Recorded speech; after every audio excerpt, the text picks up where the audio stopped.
নবী জান্নাতে ভালো লাগে না, আমার মালিক আমার আল্লাহ এই ভালো লাগার জন্য জান্নাতের ভিতরে আদম সফিউল্লাহর বাম পাজরের একটা ছোট্ট কিঞ্চিত বাঁকাহার, কিঞ্চিত একটা বাঁকাহার, বেশি বাঁকা না, কিঞ্চিত একটা বাঁকাহার দিয়ে আল্লাহ আদম সফিউল্লাহকে জান্নাতের ভিতরে মা হাওয়াকে বানাইলেন। অনেক সুন্দর করে আল্লাহ বানাইলেন। এবার আপনি শুনে যান, আদম সফিউল্লাহর পাশেই আল্লাহ তারে ঘুম পাড়াইলেন।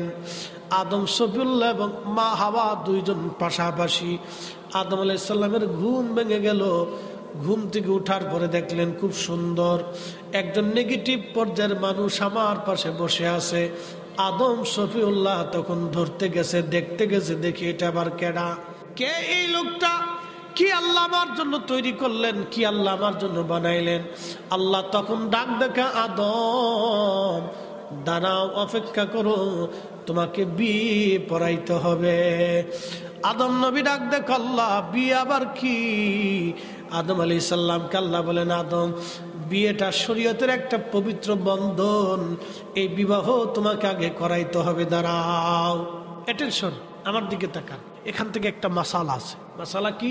ছেলে মেয়েরা উপযুক্ত হইলে বাবা মার গার্জিয়ানের পক্ষ থেকে দ্রুত গতিতে তাকে বিবাহ পড়ানোটা দায়িত্ব। আমার দিকে তাকান। ফুলাফান মনে মনে খুশি হইতেছে, হুজুর একবারে বাপের কাম করে দিয়ে যেতেছে আজকে। ছেলে মেয়েরা উপযুক্ত হইলে বিবাহ পড়ানো, বিবাহ দেওয়াটা এটা নৈতিক দায়িত্ব। কারণ এটা আমাদের কোনো ইচ্ছা না, এটা আমাদের আব্বাজান আদম আলাইহিস সালাম জান্নাতের এত সুখ, এত সৌন্দর্য পাওয়ার পরেও আমরা আম্মা জানতে না পাওয়া পর্যন্ত এত শান্তি হয়েছে। খালি উদাসীন উদাসীন হয়ে ঘুরছে চারপাশে, খালি উদাসীন উদাসীন, মানে কিচ্ছু নাই, সবকিছু আছে কিন্তু কিচ্ছু নাই, সবকিছু আছে কিচ্ছু নাই, সবকিছু আছে কিচ্ছু। আল্লাহ এই উদাসীনতা দূর করার জন্য আম্মাজান হাওয়া আলাইহিস সালামকে তৈরি করিয়া আল্লাহ ব্যবস্থা করে। তো বিয়ে পড়াইতে গেছে, ফেরেশতারা ডাক দিয়ে কয়, বাবা আদম আলাইহিস সালামের ডাক দিয়ে কয়, ও আল্লাহ নবী আদম আর সফিউল্লাহ, আপনি আপনার স্ত্রীর জন্য মোহরানা দেন। ইমাম মোল্লা আলী কারি আল মাওরিদের মধ্যে লিখতেছেন, ইমাম জৌজি তেনার কিতাবের মধ্যেও তিনি লিখছেন। তো বলতেছে আদম আলাইহিস সালাম আপনি মোহরানা দেন। তা আদম আলাইহিস সালামকে মোহরানা কি? জীবনে তার বিয়ে করিনি। তাহলে মোহরানা হচ্ছে এই আপনার স্ত্রীকে আপনার কি সম্পদ থেকে একটা অংশ বরাদ্দ দেন। বলে আমি আল্লাহর বাড়ি খাই, আল্লাহর বাড়ি ঘুমাই, আল্লাহর জান্নাতে থাকি, সম্পদ যদি কোথায় পাবো? বলতেছে সম্পদ যদি না থাকলে তো মহারানা তো দিতেই হবে, মহারানা আবশ্যক। যারা বিয়ে শাদী করছেন তারা মহারানা দিয়ে দিবেন, আর বিয়ে শাদী করার সময় মহারানা দিবেন। এখন আমাদের দেশের উল্টো সিস্টেম, যৌতুকের ধান্দা। একটা কথা মনে রাখবেন, সুদের টাকার গরুর গোশত যেমন হারাম, কুত্তার গোশত যেমন যেমন হারাম, ওই রকম আপনার ওই যে যৌতুকের টাকার গরুর গোশত একই রকম হারাম। কথা কর না কেন, ঠিক কিনা? যেই ছেলে যেই পরিবার যৌতুক আনে এটা ছোট লোক, ইতর। ঠিক আছে বলেন কেন, যারা বলেন যেই ফুলা যৌতুক চাবে ওই ফুলার লোকে মেয়ে বিয়ে দিবেন না। আসতে বলেন কেন, জোরে বলেন। ওই পরিবারের সাথে আত্মীয়তা করবেন না, ভাববেন এর মতো ছোট লোক ইতর পৃথিবীতে আর একটাও হতে পারে। এটা ইতরের ঘরের ইতর। প্রয়োজন বোধে সমাজ থেকে জুতা দিয়ে বাইরে তারাই দিবে। এর চেয়ে শক্ত কথা। আল্লাহ রসুল এই কাজটাকে একবারে কুত্তার গোশতের মতো ঘৃণা করতে। কুকুর যেমন বমি করে খাবার খাওয়ার পরে বমি করে ফেলে দেয়, এটা যেরকম নিকৃষ্ট, ফসা, গান্দা, অপবিত্র, যৌতুকের জিনিস সেরকম অপবিত্র। আমাদের লজ্জা শরম করা উচিত যে বউয়ের বাড়ির খাটের ভিতরে আমি যৌতুকের টাকার ভিতরে বউ নিয়ে শুয়ে থাকবো, আমার তো লজ্জা করা উচিত। আমি পুরুষ কেন? পুরুষ না হয়তো হিজলে হলেই ভালো হইতো। তুই ঠিক কইস না, ঠিক আছে। এই জন্য আপনারা, যদিও আপনাদেরকে হাসির ছলে মহাব্বতের ছলে বলতেছি, কিন্তু কথাটা বাস্তব। আমাদের দেশে এক ধরনের রেওয়াজ আছে, খুব নিকৃষ্ট কিছু রেওয়াজ।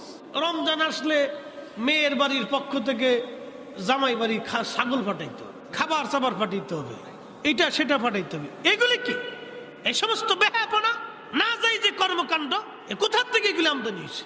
অনেক ফ্যামিলি এটার উপর জুলুম এসে যায়, অনেক বাবার পক্ষে এটা জুলুম হয়ে যায়, অনেক ফ্যামিলির জন্য, মায়ের জন্য এটা জুলুম হয়ে যায়। দিতে না পারলে শেষে ওই সমাজে, ওই পরিবারে ওই মেয়েটা অত্যাচারিত হয়। মানুষকে মারলে কি খালি অত্যাচার হয় নাকি? কথার অত্যাচার হচ্ছে সবচেয়ে বড় অত্যাচার। অনেকের জীবনে, অনেক মেয়েদের জীবনে দেখা যায় যে সহ্য করতে না পারে সে আত্মহত্যা করে। ফ্যামিলির ভিতরে বিশৃঙ্খলা হয়, বেমানান হয়। আপনি কি মনে করেন? আপনাকে একটা প্রশ্ন করি, জবাব। আপনার বোনকে যদি কেউ রাস্তাঘাটে উত্ত্যক্ত করে আপনি মানবেন? আপনার বোনকে যদি কেউ তার শরীরে আঘাত করে আপনি মানবেন? আপনার মেয়েকে কেউ যদি থাপ্পড় দেয় আপনি মানবেন? তাহলে আপনি আরেকজনের মেয়েকে থাপ্পড় দিচ্ছেন, আরেকজনের মেয়েকে গালি দিচ্ছেন, আরেকজনের মেয়েকে বাজে কথা বলতেছেন, আরেকজনের মেয়েকে কটূক্তি করতেছেন। লজ্জা করে না? কি কথা বলেন না? শরম করা উচিত, লজ্জা করা উচিত। ও মানুষ কি করে হয়? এগুলি সামাজিক ব্যাধি, এগুলি একবারে গোড়া থেকে কেটে নির্মূল করে দিতে হবে। এগুলি অন্যায়, নীরব জুলুম, এগুলি নীরব জুলুম। ওই কত কত অঞ্চলে মাঝে মধ্যে খবরে দেখা যায়, কোন কোন অঞ্চলে বাংলাদেশে আছে এরকম একটা বদ রীতি, বাপের বাড়ির পক্ষ থেকে এই খাসি পাঠাইতে হয়, গরু পাঠাইতে হয়, এই রমজানে এটা সেটা দিতে হয়। কেন এগুলি হয়? কে বলছে এগুলি? রাসূল করিম সাল্লাল্লাহু আলাইহি ওয়াসাল্লামের চরিত্র ছিল, সুন্নাহ ছিল, আমাদের জন্য তিনি রেখে গেছেন। ফাতেমা রাদিয়াল্লাহু আনহা দরিদ্র ছিল। ফাতেমা কি ছিলেন? দরিদ্র ছিলেন। হযরত আলী খুব গরিব ছিলেন। ফাতেমার বিয়ে হযরত আলীর সাথে ঠিক হলো। অ্যাটেনশন, মনোযোগ দেন, সময় অল্প সময়ের ভিতর বলে যাচ্ছি। ফাতেমার সাথে হযরত আলীর বিয়ে হলো। তো ফাতেমার বয়স তখন 18 বছর, আলীর বয়স আর একটু বেশি। ফাতেমা রাদিয়াল্লাহু আনহার বয়স 18 বছর। তো বিয়ে হয়েছে, মা তো ঘরে নাই। তো ফাতেমা রাদিয়াল্লাহু আনহা কাঁদতেছিলেন, বাবা আর এই 18 বছরের স্মৃতি থেকে এসে আলাদা হয়ে যাবে, অনেক চিন্তা। তারপর হযরত আলী ছিলেন খুবই হীন দরিদ্র, ঘরের ভিতরে একটা চৌকি ছিল আলীর, আর কিচ্ছু ছিল না। ঘরে ঘুমাবে, আলীর কিচ্ছু ছিল না। সেই ঘরে ফাতেমারে নবী বিয়ে দিচ্ছে, ফাতেমা কাঁদতেছে। তো আল্লাহ রাসূল আস্তে আস্তে তার কাছে যেয়ে বসলেন। বসার পরে জিজ্ঞেস করলেন, ফাতেমা রে, আমি জানি তুমি কি জন্য কাঁদতেছো। আমি রাসূল যদি চাইতাম তোমাকে এই মদিনায়, মক্কায় সম্ভ্রান্ত ধনী পরিবারে বিয়ে দিতে পারতাম, কিন্তু ফাতেমারে, আমার আলী সর্বকনিষ্ঠ ইসলাম কবুলকারী, জাহিলিয়াতের নাপাকি, শারাবি, খারাবি, হারামি আমার আলী শরীর স্পর্শ করে নাই। আমার আলী পবিত্র। একসাথে বলবেন আল্লাহু আকবার। ফাতেমা, তোমার স্বামী পছন্দ করার ব্যাপারে আমার কোনো এখতিয়ার নাই। আমার মালিক আল্লাহ, তোমার স্বামী আল্লাহ নিজে পছন্দ করছে। ফাতেমা রাদিয়াল্লাহু আনহা চোখের পানি মুছে গেল। এক কথায় শেষ, বিয়ে হয়ে গেল। আলী, তোমার আছে কি? বলে, হুজুর একটা বর্ম আছে। বর্ম চিনছেন? লোহার একটা পোশাক পরে আগে যুদ্ধ করত, একটা বর্ম আছে। বলে, যাও বিক্রি করে যাহা সামানা হয় তোমার স্ত্রীর জন্য, নতুন ঘরের জন্য কিছু সদাইপাতি করে নিয়ে আসে। বেচতে গেছে 3 দিরহাম দ্বারা, 3 টাকা। জিব্রাইল আলাইহিস সালামকে আল্লাহ পাঠাইলেন। জমিন ডাক দেখায়, ভাই জিব্রাইল, তোমাকে আল্লাহর দোহাই দিচ্ছি, তুমি আমার থেকে মাটি নিও না। কারণ আমি মাটির থেকে যদি তুমি মাটি নাও, পৃথিবীর বহু মানুষ আছে যারা পাপ করে জাহান্নামে চলে যাবে। আমি মাটি সেই দিন জাহান্নামের আগুনে পুড়ব। না না, তুমি আমার থেকে মাটি নিও না। জিব্রাইল চলে আসছে, আল্লাহকে ডাক দেখ, আল্লাহ আমার বড় মায়া লাগছে, মাটি কাকুতি মিনতি করতেছে, তোমার দোহাই দেয়। আমি ফিরে চলে আসছি। আল্লাহ মিকাইলকে পাঠাইলেন, মিকাইল যাও মাটি নিয়ে আসো। মিকাইল মাটি নিতে গেছে, একই জবাব মাটি মিকাইলকেও দিয়ে দিল। মিকাইল আলাইহিস সালাম ফিরে আসলেন। ইসরাফিলকে আল্লাহ পাঠাইলেন, তুমি যাও, তুমি যাইয়া মাটি নিয়ে আসো। ইসরাফিলও মাটির মধ্যে হাত দিয়েছে, মাটি দাগ দেখো। ইসরাফিল, আল্লাহর দোহাই লাগে তুমি আমারে নিও না, কারণ আমি মাটি দিয়ে যে মানব জাতি বানাবে ওরা নাফরমানি করবে। মাটিরও চিন্তা, এই মানব জাতি নাফরমানি করবে। আমাকে দিয়ে যে মানব জাতি বানানো হবে, মানব জাতি নাফরমানি করবে, জাহান্নামের কঠিন আযাবে আল্লাহ আমারে পুরাইবি। আরে ইসরাফিল, আমারে নিও না। ইসরাফিলও চলে গেল। আল্লাহ ডাক দিল, আজরাইল, এবার তুমি যাও, এই মানব জাতি বানানোর জন্য মাটি নিয়ে আসো। আজরাইল মাটির মধ্যে হাত দিচ্ছে, মাটি কেঁদে দিয়ে বলে, আজরাইল, খোদার দোহাই দিয়ে বলছি আমারে তুমি নিও না গো আজরাইল। আজরাইল ডাক দে বলে, মাটি রে, তোমার দোহাইয়ের চাইতে আমার মালিকের হুকুম অনেক বড়, অতএব যতই কান্নাকাটি করো আমি আজরাইল তোমাকে ছাড়ব না। এজন্যই আজরাইলকে মালাকুল মউতের দায়িত্ব দেয়া হয়েছে।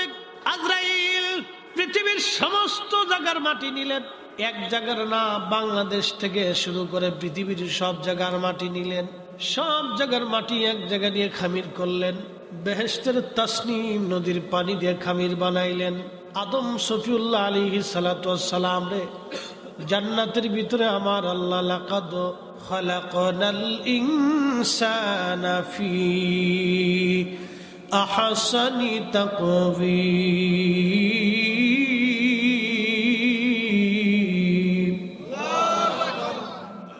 অনেক সুন্দর অবয়ব দিয়ে এই মানব জাতি আল্লাহ আমার আল্লাহ বানাইলেন, সুন্দর অবয়ব দিয়ে বানাইলেন। কি চমৎকার!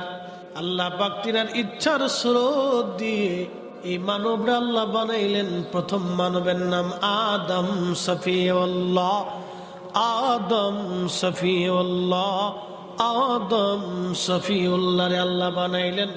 সুন্দর অবয়ব দিয়ে, সুন্দর কাঠামো দিয়ে আল্লাহ বানাইলেন। আল্লাহর ইচ্ছা অনুযায়ী আমার মালিক আমার আল্লাহ বান্দার সুরত দিলেন। একবার জোরে বলা যাবে কি আল্লাহু আকবার, আল্লাহু আকবার। এই মানব জাতির মতো এত আদর করে আল্লাহ কারো সুরত দেন নাই, এই মানুষের মতো এত আদর করে আল্লাহ কারো সুরত দেন নাই। দেখেন প্রত্যেকটা অঙ্গ প্রত্যঙ্গে আল্লাহ সুরত দিয়েছে। চোখে সুরত দিয়েছেন, নাকে সুরত দিয়েছেন, চেহারায় সুরত দিয়েছেন, হাতে পায়ে সুরত দিয়েছেন। পৃথিবীতে অনেক সৃষ্টি আছে কিন্তু মানুষের মতো সুন্দর না। একসাথে জোরে বলবেন আল্লাহু আকবার, আল্লাহু আকবার।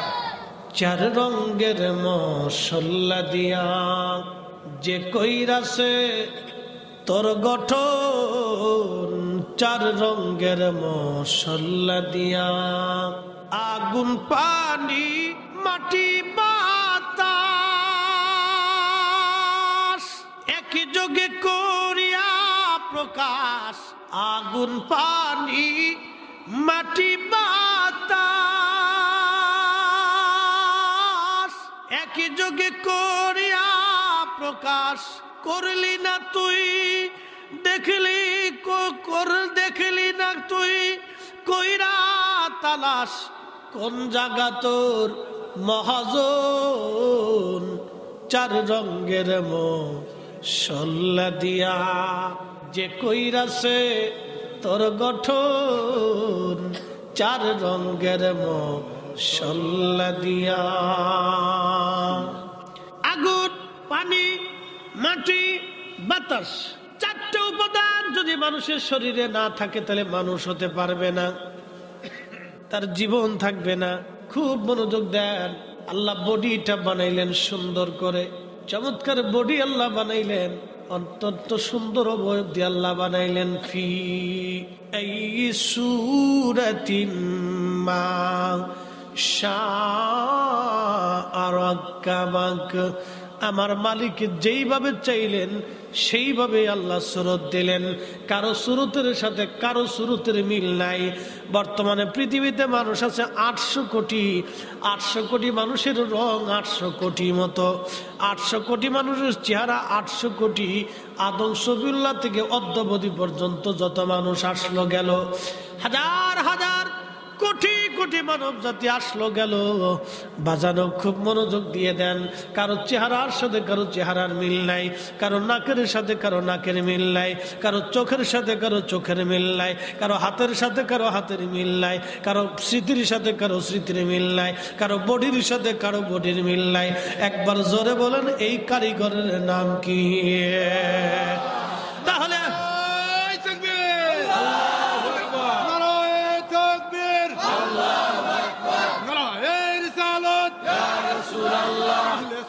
জামাত জিন্দাবাদ, জিন্দাবাদ, সিলসিলায়ে ফুলতলি জিন্দাবাদ, জিন্দাবাদ, নারায়ে তাকবীর, আল্লাহু আকবার। তাহলে আপনারা বলেন জিকির হবে কার? একসাথে বলেন জিকির হবে কার? আইন মানব কার? হুকুম মানব কার? তাহলে আল্লাহর কোরআন নবীর সুন্নতের জিন্দেগি গঠন করে আমাদের সকলের দায়িত্ব এবং কর্তব্য। কথা কর না কেন, ঠিক না বেটে? মুসল্লিরা পাকা মুসল্লি সামনে বসে খুব সুন্দর করে সেটিং পেটিং দিয়ে বসে। আপনাদের অঞ্চলের একটা দিক বালা, বাচ্চারা যুবকরা মাহফিলের প্রথমে থাকে, আর আমরার অঞ্চলের একটা দিক বালা, খালি বুড়া মানুষ বয়ে থাকে। যদি কই সুবহানাল্লাহ কান কথা কই না চাইয়া থাকে কি কইব কোন 60-70 বছর বয়স হয়ে গেছে। এদিন একজনে জিগে আপনার বয়স কত দাদা, কয় 90 বছর। আমি আপনি এখনো দুনিয়াত বাইসে রয়েছেন? আমি আপনার সামনে বই রয়েছি 90 বছরে সামনে বই বই আসুন। আল্লাহু আকবার। এ মুসলমান নবীগঞ্জবাসী, আদম সফিউল্লাহর জান্নাতের মধ্যে বানাইয়া আল্লাহ পাক সুন্দর করে অবয়ব দিয়ে বানাইয়া 40 বছর পর্যন্ত জান্নাতে শুকাইতে লাগলেন। কত বছর? 40 বছর জান্নাত আল্লাহ শুকাই। তো শুকানোর পরে মাটিটা ঠন ঠন ঠন ঠন ঠন ঠন করতেছে, শব্দ হয়। টুকা দিলে ঠন ঠন ঠন ঠন ঠন ঠন করে। মাটির পাতিল বানানোর পরে এটা শুকাইলে ঠন ঠন ঠন ঠন আওয়াজ হয় না? এই সুরত অবয়ব আল্লাহ বানাইয়া জান্নাতে দাঁড়া করে রাখছে, কিন্তু জীবন নাই, ঠন ঠন ঠন ঠন করে আস্তে আস্তে। এই ঠন ঠন শব্দটিকে আমার দিকে তাকান, একসাথে দুরূদে পড়ি আল্লাহুম্মা সাল্লি আলা সাইয়্যিদিনা মাওলানা মুহাম্মদ ওয়া আলা আলি সাইয়্যিদিনা মাওলানা মুহাম্মদ। এই মাটি সুন্দর আবব জান্নাতের ভিতরে ঠান ঠান ঠান ঠান আওয়াজ করে। এই জন্য আল্লাহর কোরআন বলল খালাকাল ইনসানা মিন সালসালিন কাল ফাখার।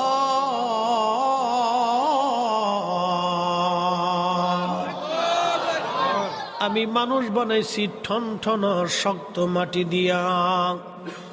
তাহলে মানুষ হিসেবে আমাদের কোনো অহংকার নাই, কিচ্ছু নেই, সব কার? তোরে বলতে হবে কার? মানুষ হিসেবে আমাদের কিছুই নাই, সব আল্লাহর। কিচ্ছু নেই মানুষ হিসেবে, সব আল্লাহ। মাটি, পানি, আগুন, বাতাস, 4টে উপাদান দিয়ে আল্লাহ বডি বানাইলেন, কায়া। আল্লাহ কায়া বানাইলেন, বডি বানাইলেন। আল্লাযী খালাকাকা ফাসাওয়াকা ফাআদালাক। কোরআন বলতেছ মানব জাতি, তোমাকে আমি সৃষ্টি করেছি, সুবিন্যস্ত করেছি, সুঠাম করেছি। তোমাকে আমি আল্লাহর শক্তি দিয়েছি। পৃথিবীতে বহু মানুষের প্যারালাইসিস হয়, দুনিয়ার বড় বড় ডাক্তার দেখাইলেও প্যারালাইসিস ভালো হয় না। বলেন তো, একটা অঙ্গের ক্ষমতা যিনি নিয়ে চলে গেলেন, সেই মালিকের নাম কি? আল্লাহ। আমরা অনেক সময় অহংকার করি, নিজেকে অনেক কিছু ভাবি, কিচ্ছু না। এই জন্য কবি ঠিক বলেছেন, 4 রঙের মশলা দিয়া যে কইরাছে তোর গঠন, 4 রঙের মশলা দিয়া। আগুন, পানি, মাটি, বাতাস একই যোগে করিয়া প্রকাশ। আগুন, পানি, মাটি, বাতাস একই যোগে করিয়া প্রকাশ। দেখলি না তুই কইরা তালাশ, ওরে দেখলি না তুই কইরা তালাশ। কোন জায়গা তোর মহাজন? 4 রঙের মশলা দিয়া, 4 রঙের মশলা দিয়া যে কইরাছে তোর গঠন, 4 রঙের মশলা দিয়া। তাহলে মানুষের কোনো অহংকার নাই। অহংকার কার? একসাথে বলবেন কার? দুনিয়াতে কোনো বক্তা যদি অহংকার করে তাহলে বুঝবেন শয়তান। এই কথা কর না, যারা বলেন। দুনিয়াতে কোনো বক্তা যদি অহংকার করে তাহলে বুঝবেন শয়তান। দুনিয়াতে কোনো আলেম যদি অহংকার করে আমি বিরাট বড় হুজুর, আমার চেয়ে বড় হুজুর নাই, বুঝবেন এটাই হলো আজাজিলের খালাতো ভাই। দুনিয়াতে সম্পদ, টাকা, ক্ষমতা, খ্যাতি, বংশ, সৌন্দর্য, কোনো কিছুর বান্দার অহংকার নাই। অহংকার একমাত্র আল্লাহর। আল্লাহু আকবার। আল্লাহর কোরআন বলতেছে পরে, ওয়া খালাকাল জান্না মিন মারিজিম মিন নার।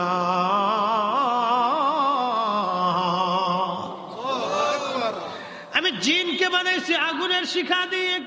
কত বড় কারিগর আমার মালিক আমার আল্লাহ। জিন বানাইলাম আমি আগুনের শিখা দিয়ে।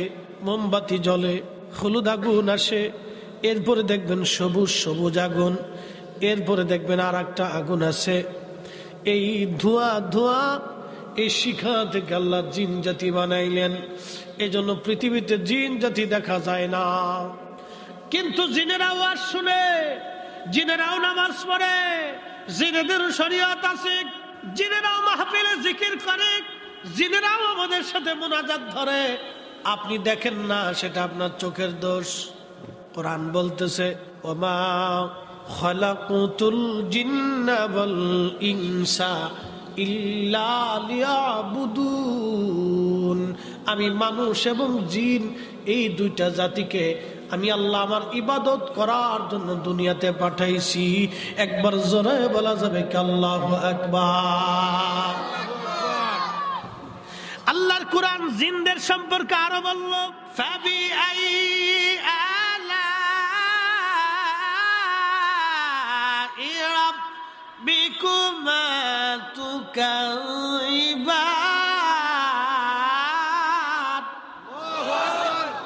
আল্লাহর কোরআন আরো বলতেছে হে জিন আর মানুষ, তোমরা বলো আমি আল্লাহর কোন কোন নিয়ামত তোমরা অস্বীকার করবা।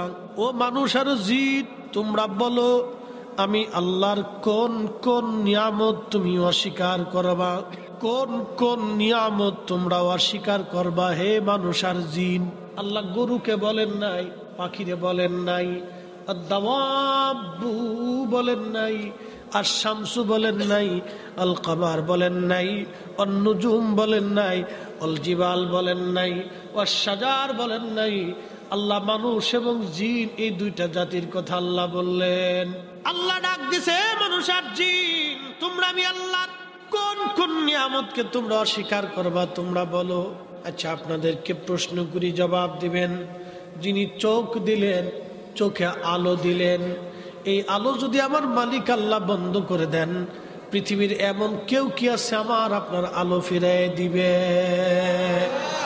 কেউ নাই, কেউ নাই। 60টা বছর ধরে আল্লাহ চোখের আলো দিয়ে আপনাদের দুনিয়া দেখাইলো।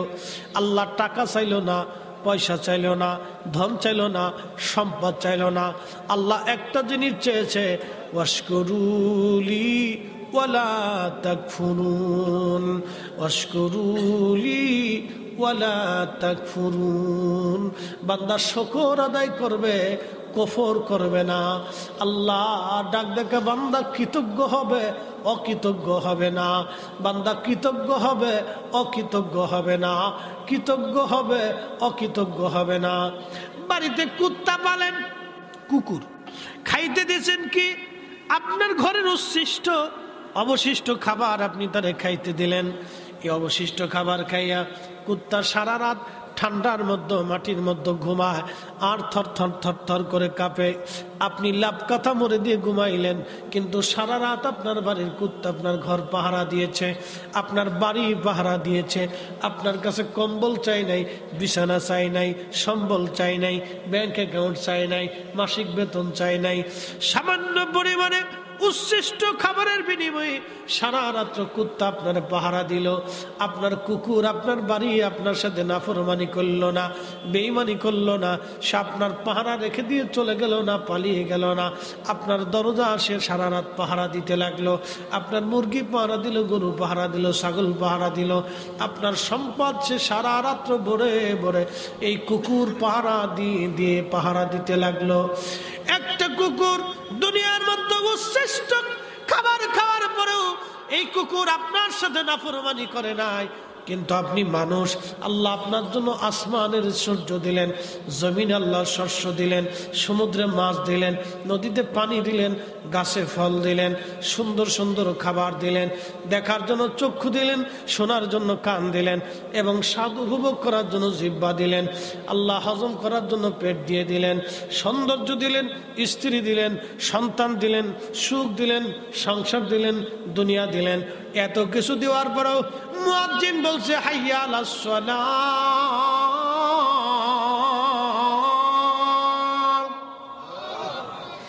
হাইয়া আলাল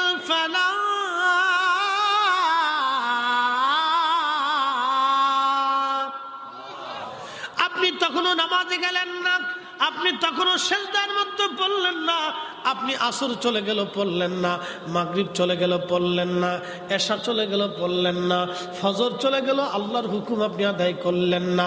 তার মানে কুত্তা যেমন আল্লাহর বান্দার প্রতি আনুগত্য, কুকুর যেমন মনিবের প্রতি আনুগত্য, আপনি কুকুরের মতো হতে পারেন নাই। কি কথা কন না কেন, ঠিক কিনা? আমরা কুকুরের মতো হতে পারি, কিন্তু আমরা মানুষ আমরা কুত্তার মতো হতে পারি। এজন্য সুরতে মানুষ হয়ে লাভ নাই। সুরতে মানুষ হাকিকতে পশু, সুরতে মানুষ হাকিকতে পশু, সুরতে মানুষ হয়ে কোনো লাভ। মানুষ অরিজিনাল অন্তর থেকে হতে হবে, মানুষ হতে হবে, সুরতে না। কাজে কর্মে ঈমানে আকীদায় সাহাবায়ে কেরাম যেইভাবে রাসূলের সোহবতে থেকে মানুষ হয়েছিল, আমাদেরকে সেইভাবে মানুষ হতে হবে। কথা বলেন ঠিক না বেঠিক? মানুষ হতে হবে, মানুষ। উপস্থিতি খুব মনোযোগ দিয়ে কথা শুনবে। মানুষ হয়ে কবরে যেতে হবে। আল্লাহ জিন জাতি বানাইলেন, এই মানব জাতি পৃথিবীতে বসবাস করার আগে আল্লাহর এই দুনিয়াতে জিনেরা বসবাস করত। কোটি কোটি জিন দুনিয়াতে বসবাস করত। জিনদের আবাদ ছিল এই জমিনে, তাদের সংসার ছিল, তাদের সমাজ ছিল, তাদের রাষ্ট্র ছিল, তাদের কর্তৃত্ব ছিল। এই পৃথিবীতে মানুষের কোনো অস্তিত্ব তখন ছিল না, শুধু জিন আর জিন, জিন আর জিন। আল্লাহ জিন জাতিদেরকে হটাই দিলেন। জিন জাতিদেরকে হটাইয়া আল্লাহরে পৃথিবীতে আমার আল্লাহ তার খলিফা পাঠাইলেন। জিনদেরকে আল্লাহ খলিফা বলেন নাই, আল্লাহ মানব জাতিকে বলছেন ইন্নী জাইলুন ফিল আরদি খলিফা, আমি পৃথিবীতে আমি আল্লাহর খলিফা পাঠাবো, আমি আল্লাহ তার প্রতিনিধি পাঠাবো। সেই জন্য আল্লাহ এই মানব জাতি দুনিয়ার মধ্যে পাঠাইছেন। কিন্তু এই মানব জাতি দুনিয়াতে পাঠানোর আগে আল্লাহর ফেরেশতারা একটা ভেটু দিয়ে বলল, আল্লাহ ইন ক্বালু আতাজআলু ফিহা মান ইউফসিদু ফিহা ওয়া ইয়াসফিকু দিমা,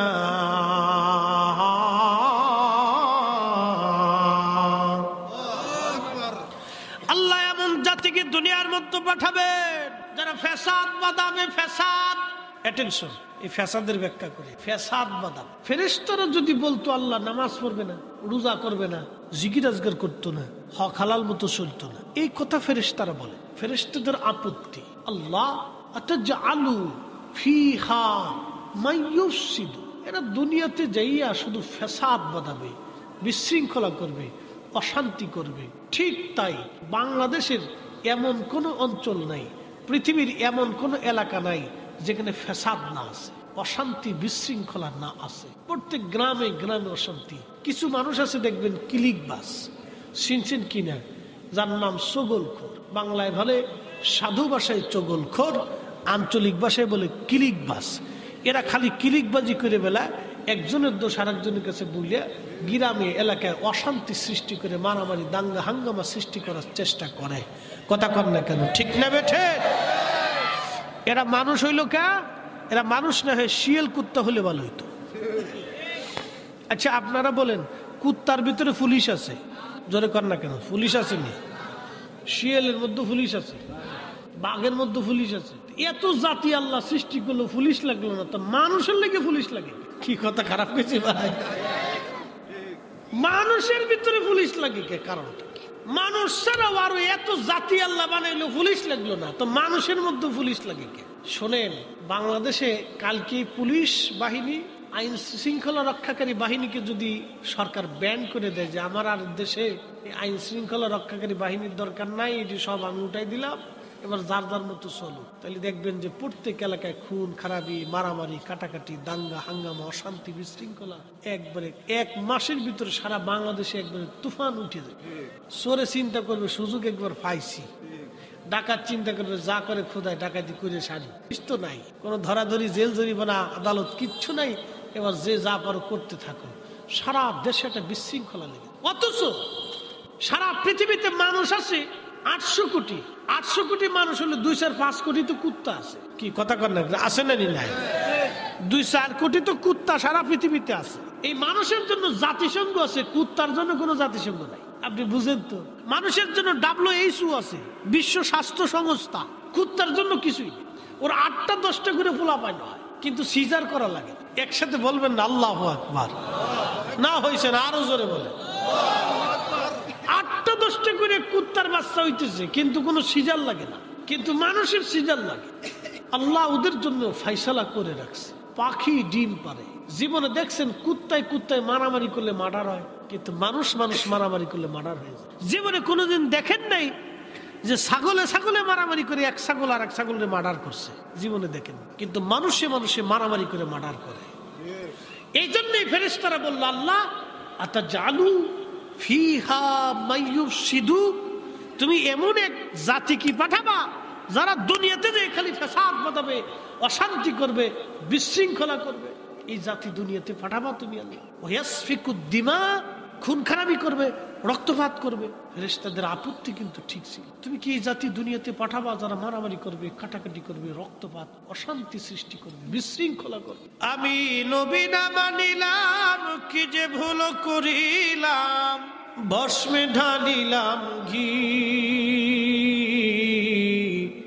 মানুষ হইয়া ভবেতে আসিয়া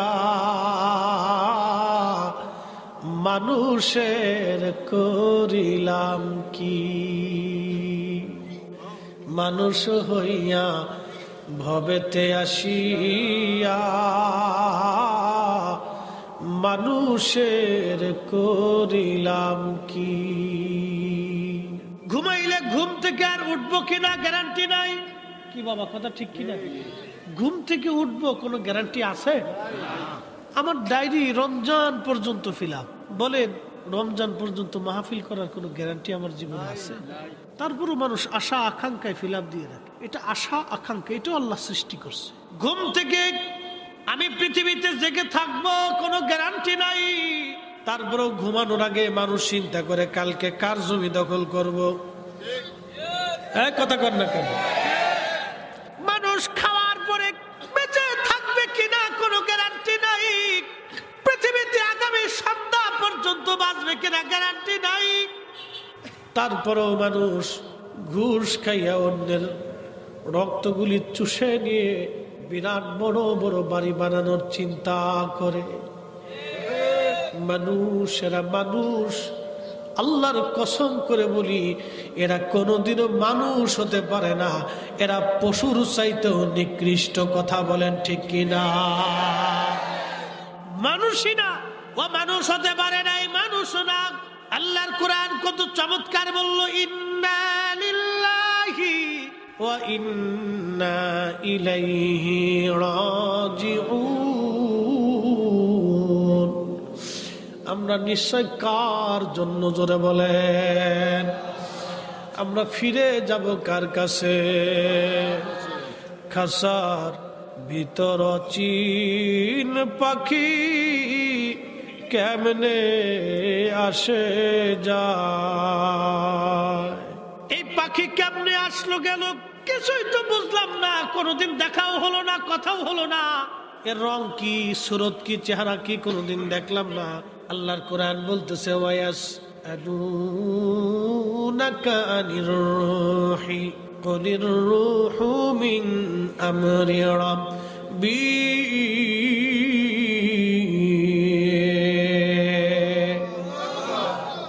আল্লাহর কোরআন ডাক দিয়ে বলতেছে, হুজুর আপনাকে রুহু সম্পর্কে প্রশ্ন করা হয়, নবীজি আপনি বলে দেন। এই রুহুটা আল্লাহর একটা হুকুম। আল্লাহ বডি বানাইলেন 4 রঙের মশলা দিয়া। ওই আদম সফিউল্লাহ তখন ওই জান্নাতের মধ্যে একবারে খোলস কায়া, কিচ্ছু নাই। আদম সফিউল্লাহ তখন একা। আল্লাহ রুহু মুবারক আদম সফিউল্লাহর দেহের মধ্যে ঢুকাইলেন। রুহু বের হয়ে আসলো। রুহুকে আল্লাহ বলেন, রুহু কেন বের হলা? রুহু বলে, রব এমন একটা জায়গা পাঠাইলা, শুধু অন্ধকার, কিছুই তো দেখা যায় না, কিছুই বোঝা যায় না। আল্লাহ বলেন, আলোর ব্যবস্থা করতেছি, দাঁড়াও। তখন নূরে মুহাম্মাদি সাল্লাল্লাহু আলাইহি ওয়াসাল্লাম, আল্লাহর হাবিবের পবিত্র নূর মুবারক আদম শফিউল্লাহর সেকেম মুবারক আল্লাহ স্থাপন করে দিলেন। নবীর নূরের আলোতে আদম শফিউল্লাহ আলোকিত হয়ে গেল। নবীর নূরের আলোতে আদম শফিউল্লাহ আলোকিত হয়ে গেল। তখন রূহটাকে আমার আল্লাহ আদম শফিউল্লাহর দেহে ফুঁকায় দিলেন। আদম নবীর দেহে রূহটা আল্লাহ ফুঁকাই দিলেন। এই তো মানব জাতির সূচনা শুরু হয়ে গেল। ও নবীর উম্মতেরা শোনেন, এই রুহুটা আল্লাহর একটা হুকুম।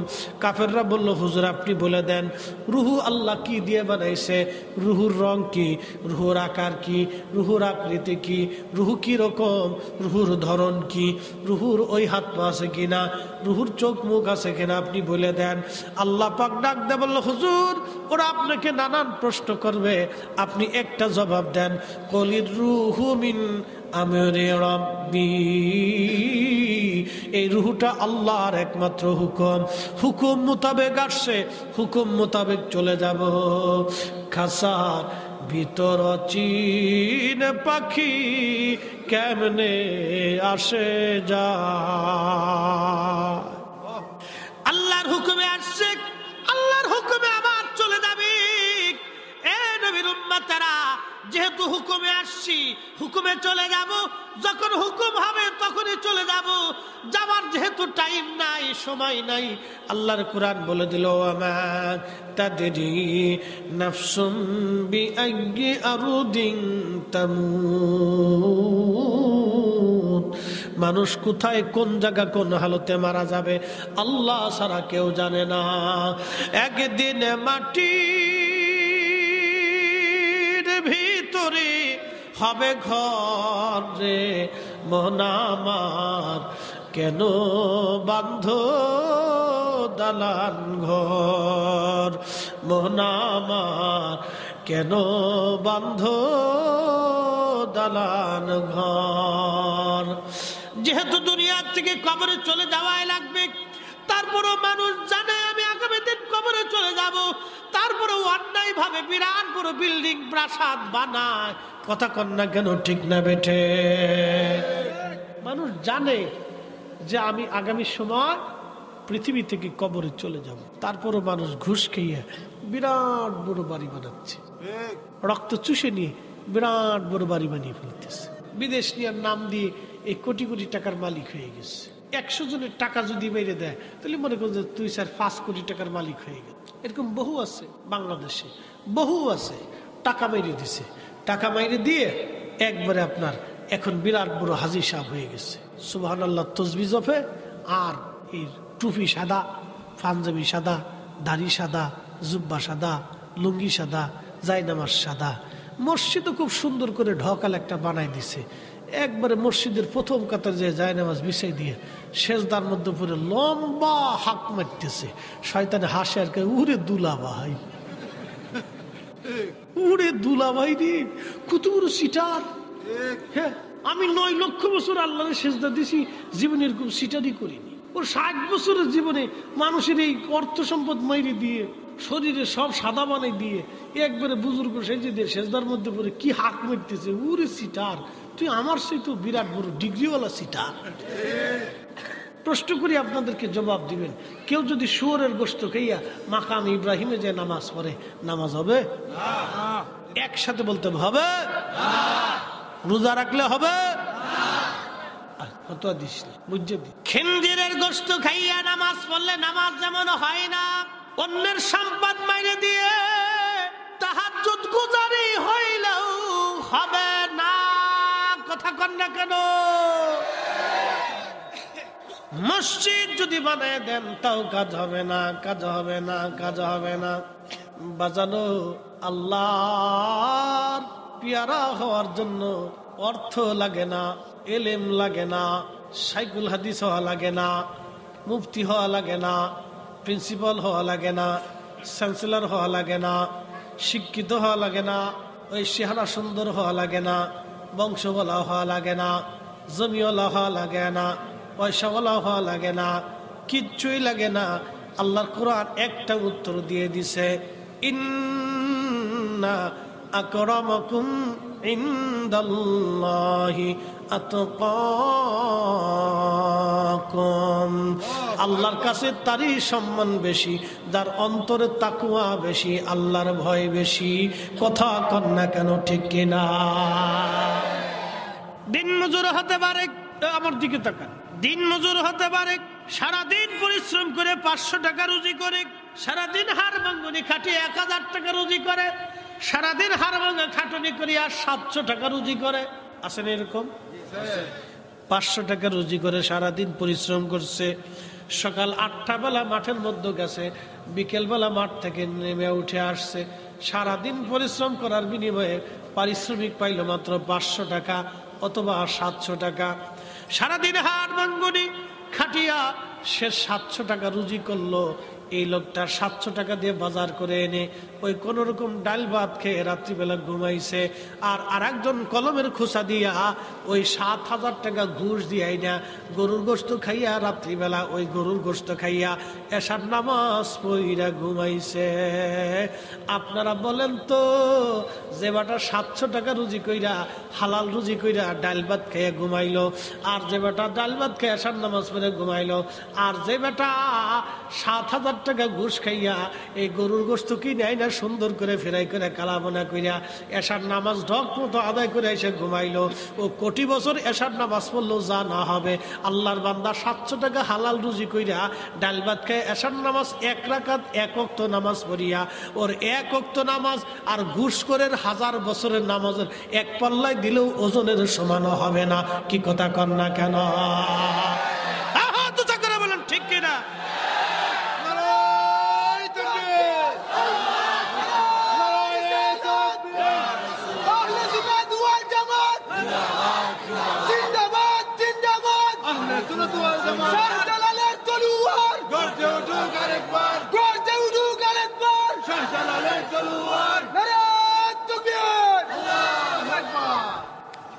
আমার দিকে তাকান, খুব ভালো করে বুঝে যাবেন। এটা আমাদের রুহের পাওয়ার নষ্ট হয়ে গেছে, শক্তি নষ্ট হয়ে গেছে, দোয়া কবুল হয় না। বুঝতে পারছেন? আব্দুল্লাহ ইবনে মুবারক, ও আমার দিকে তাকান, অনেক বড় আল্লাহর ওলি আব্দুল্লাহ ইবনে মুবারক, ইসলামের মুফতিদের ভিতরে এত বড় মুফতি পৃথিবীতে কোনো মা কোনোদিন আর জন্ম দেবে না। তার নাম আব্দুল্লাহ ইবনে মুবারক। এত বড় আলেম ছিলেন উনি ওই জামানার। বাজান, উনি হারাম শরীফে বসে আছেন, উনি বলতেছেন কয়েক মাস যাবৎ পর্যন্ত কোনো বৃষ্টি হয় না। বৃষ্টির অভাবে একেবারে সারা অঞ্চল মক্কায় দুর্ভিক্ষ লেগে গেল। কঠিন পরিস্থিতি, বৃষ্টি নয়, বৃষ্টি নেই। এখন শীতকাল, শীতের দিনে যদি শীত না পড়ে গরম পড়ে তাহলে বুঝবেন দুর্ভিক্ষ আসবে। বৃষ্টির দিনে যদি বৃষ্টি না পড়ে শীত পড়ে তাহলে বুঝবেন দুর্ভিক্ষ হবে। মনে রেখেন এই কথা। বাংলাদেশে বর্ষাকালে যদি বৃষ্টিপাত না থাকে তাহলে বুঝবেন বাংলাদেশে দুর্ভিক্ষ আসার সম্ভাবনা একবারে ঘনিয়ে গেছে। তো মক্কাতে অনেকদিন বৃষ্টি নেই, প্রায় 6 মাস বৃষ্টির অভাবে ঘাস তরুলতা পাতা সব শুকাই গেছে। এহেন কঠিন পরিস্থিতি দেখ মক্কার হাজার হাজার মুসলমান কাবাতুল মুকাররমায় এসে, কাবা ঘরে এসে হারাম শরীফের চারপাশে ঘিরে ধরে কাবা ঘর ধরে ধরে দোয়া করতেছে আর কাঁদতেছে। প্রত্যেক দিন দোয়া করে, কিন্তু কোন দোয়াই আল্লাহর দরবারে কবুল হয় না। আব্দুল্লাহ ইবনে মুবারক চিন্তায় পড়ে গেলেন, হায় হায়, ব্যাপার কি?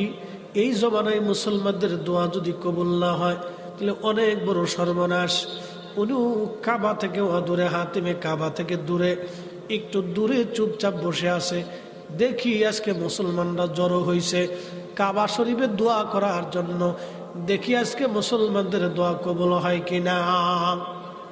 আব্দুল্লাহ ইবনে মুবারক বসে আছেন, উনি লক্ষ্য করলেন একটা ছেলে আসছে, একটা যুবক। এই লোকটার পরনে পশম দিয়ে তৈরি করা মোটা চাদর, জুব্বা বানানো, কিন্তু জুব্বাটা জায়গায় জায়গায় ছেঁড়া, জায়গায় জায়গায় তালি দেওয়া। একটা চাদর গায়ে দিয়ে আসছে, এই চাদরটাও জায়গায় জায়গায় ছেঁড়া, জায়গায় জায়গায় তালি দেওয়া। আব্দুল্লাহ ইবনে মুবারক চিন্তায় পড়ে গেলেন, এই যুবকটা সে জীবনে দেখি নাই। একবারে নিগ্র কালো, কিন্তু গোলাম, খুবই অভাবী, চুল দাড়িগুলি তার এলোমেলো, পুরান কাপড় জায়গায় জায়গায় ছেঁড়া, জায়গায় জায়গায় তালি দেওয়া।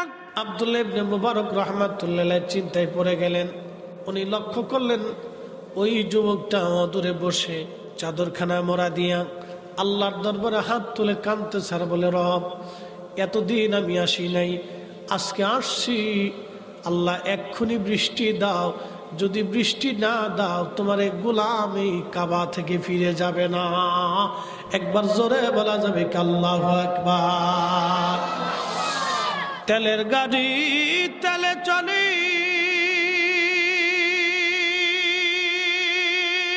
হাওয়ার গাড়ি হাওয়ায় উড়ে, বিনা তেলে চালায় গাড়ি নবী সুলাইমান।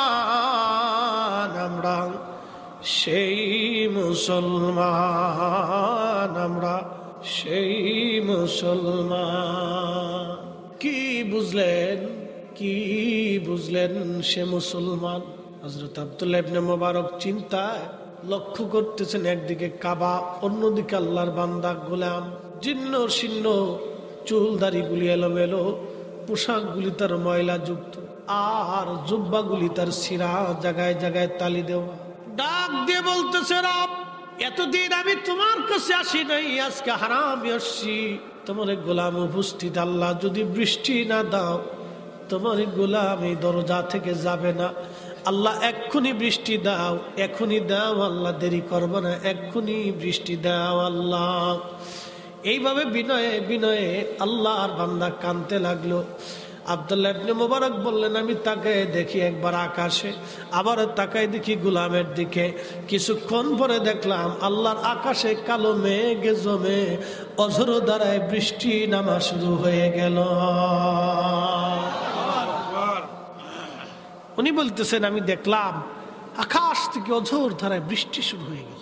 এই জন্য নবীগঞ্জের মুসলমান সম্পদ দিয়ে, টাকা দিয়ে, ক্ষমতা দিয়ে, গর্ব দিয়ে, বাড়ি আর গাড়ি আর বিরাট বড় শিক্ষার দীক্ষা এলেমের বহার দিয়ে আল্লাহ খুশি করা যায় না, আল্লাহ রাজি করা যায় না। আল্লাহ রাজি করতে হলে অবশ্যই অন্তরের মধ্যে তার তাকওয়া থাকতে হবে। তাকওয়া, আল্লাহর ভয় যার অন্তরে বেশি, এই লোকটাই হলো আল্লাহর দরবারে সম্মানিত।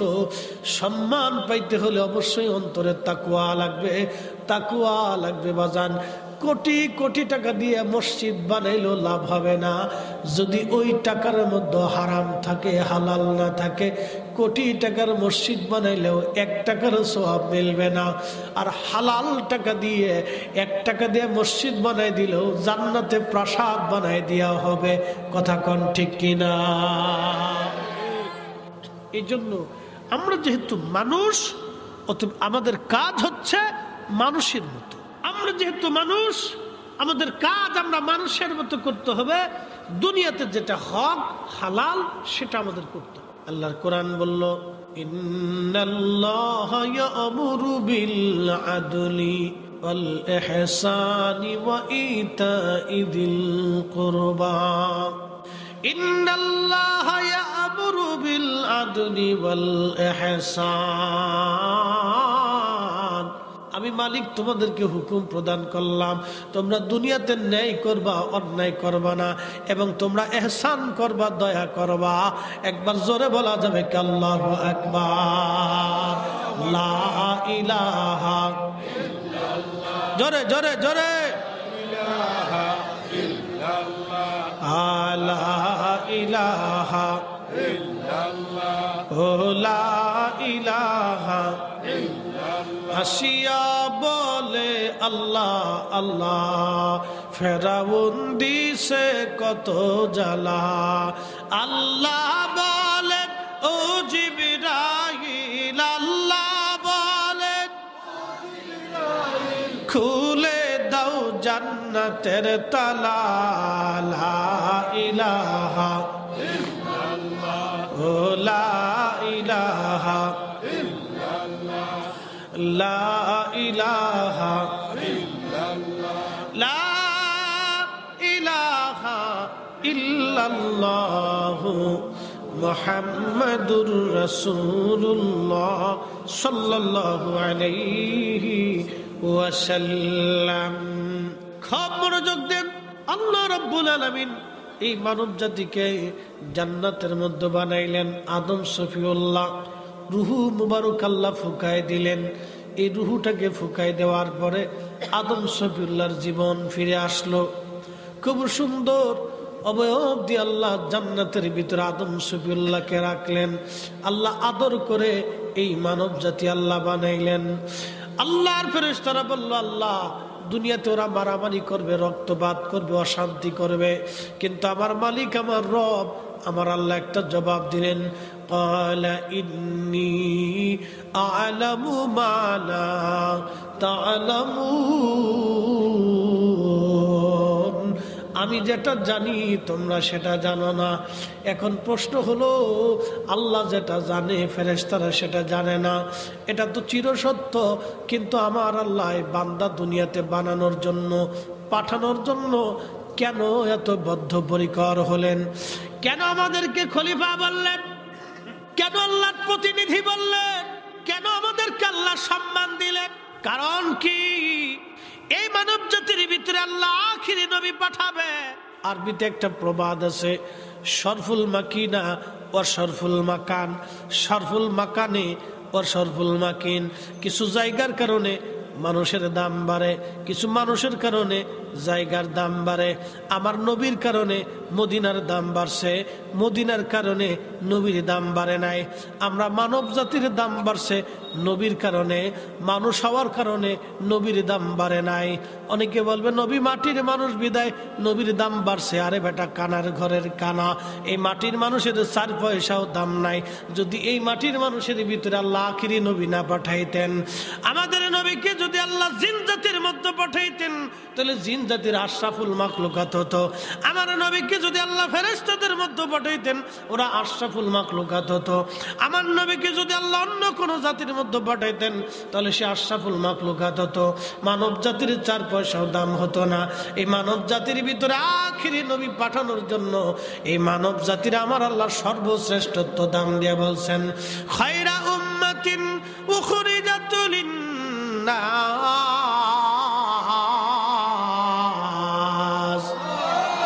শ্রেষ্ঠ নবী দিলাম রিক তরিয়ে নিতে রোজার সরে। ঠিক কিনা? শ্রেষ্ঠ নবী দিলাম রিক তরিয়ে নিতে রোজার সরি, পথ না ভুলি তাই তো দিলে পাক কুরআনের বাণী। খুদা তোমার মেহেরবানি, সুন্দর ফুল সুন্দর ফল মিঠা নদীর পানি, খুদা তোমার মেহেরবানি, খুদা তোমার মেহেরবানি।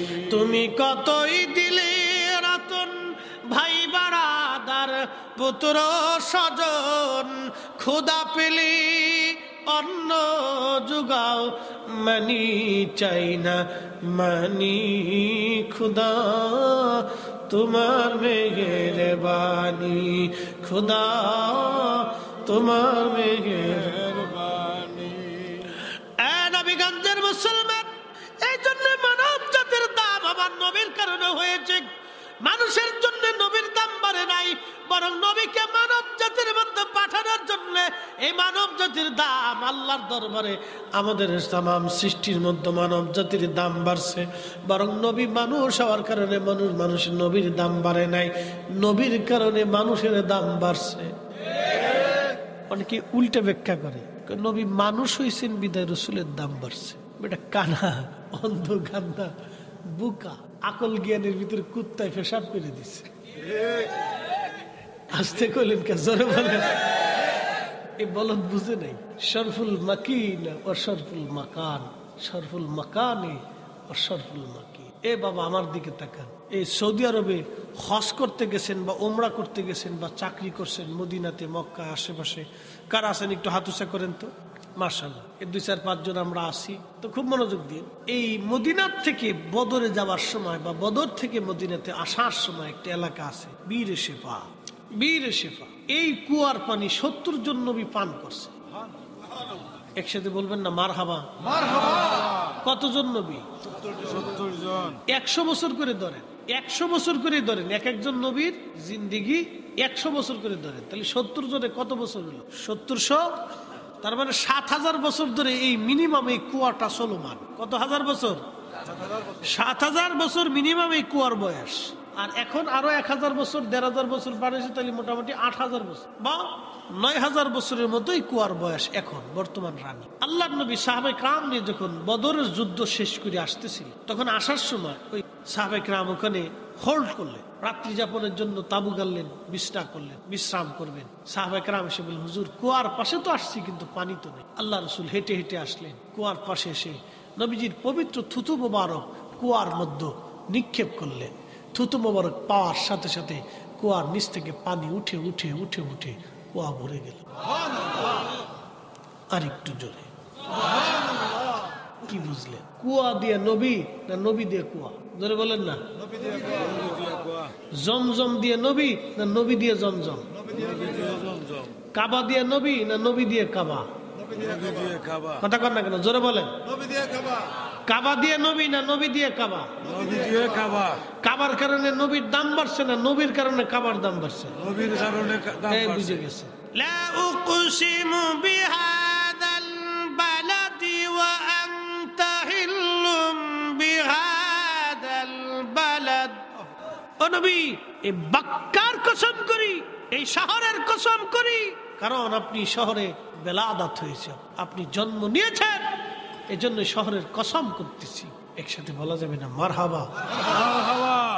আর নবীর উম্মত, এই জন্য আমরা নবী দিয়ে আমরা, আমাদেরকে দিয়ে নবী না। একটা কথা মনে রাখবেন, আল্লাহর কোরআন বলল, মাইয়ুতির রাসূল ফাকাদ আতা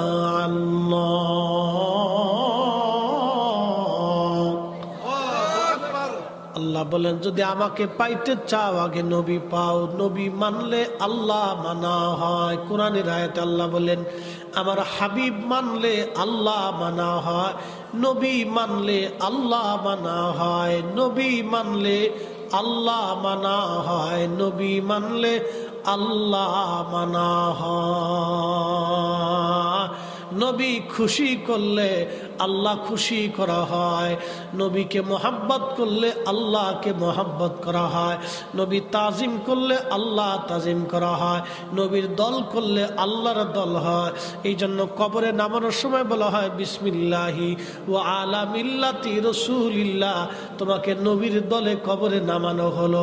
নবীর দল আল্লাহর দল, নবীর আইন আল্লাহর আইন, নবীর সুন্নত আল্লাহর বিধান, নবীর জিন্দিগি আল্লাহর মানা হয়। নবী মানলে আল্লাহ মানা হয়। নবী মানলে আল্লাহ মানা হয়। নবী না মানলে আল্লাহ মানা হয় না। নবীর পক্ষে দেখলে আল্লাহর পক্ষে থাকা হয়। এই জন্য আমরা সুন্নিরা নবী নবী নবী নবী করি, নবীর কথা বলি।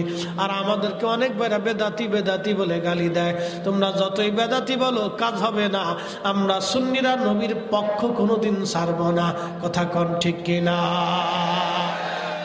নবীগঞ্জের মুসলমান, নবীগঞ্জবাসী কে কি বললো এগুলি দেখার সময় আমাদের নাই।